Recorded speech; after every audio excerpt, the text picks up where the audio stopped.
Je suis militante féministe, antiraciste et anticapitaliste et je suis optionnellement auteure.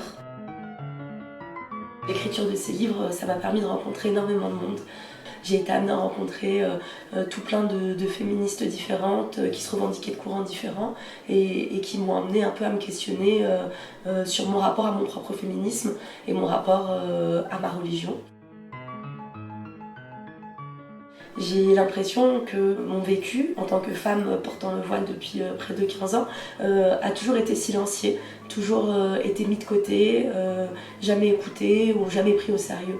Et ce livre, mais aussi ces rencontres autour de ces bouquins, m'ont permis d'avoir une place, de prendre une place et de transmettre mon vécu d'islamophobie institutionnalisée depuis 2004, mon vécu des oppressions croisées, des oppressions de race, de classe et de genre, de transmettre un peu toute cette expérience qu'on a trop longtemps mis de côté, qu'on a trop longtemps silencié.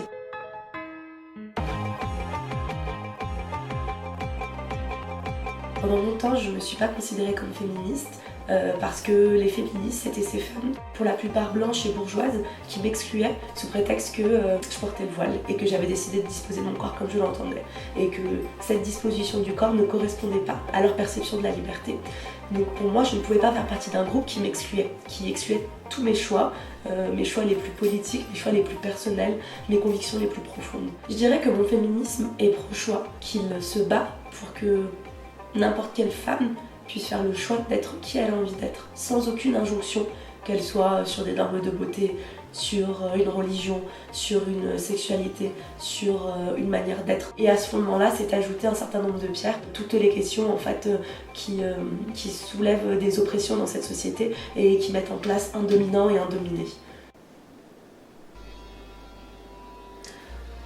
Si je cherche un fondement à ma révolte, à ce que je suis aujourd'hui, à mon militantisme, je pense que c'est ma religion en fait qui est ce fondement-là. Je pense que c'est ma foi profonde en ma religion, en Dieu, qui m'a poussée à me battre contre toutes les formes d'injustice, qui m'a poussée à me révolter chaque fois que je voyais que quelque chose était problématique.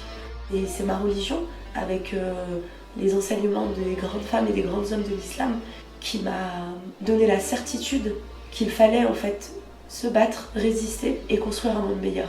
Pour moi, une femme inspirante, c'est une femme qui se bat au quotidien. C'est pas quelqu'un qui a un parcours extraordinaire, qui a dû répondre aux injonctions à l'excellence. C'est juste une femme en fait qui, au quotidien, décide de se lever face à toutes les injustices qu'elle subit. Moi, je considère pas être inspirante parce que j'ai écrit des livres, mais j'espère pouvoir inspirer les gens avec la force de mes combats et ma lutte du quotidien.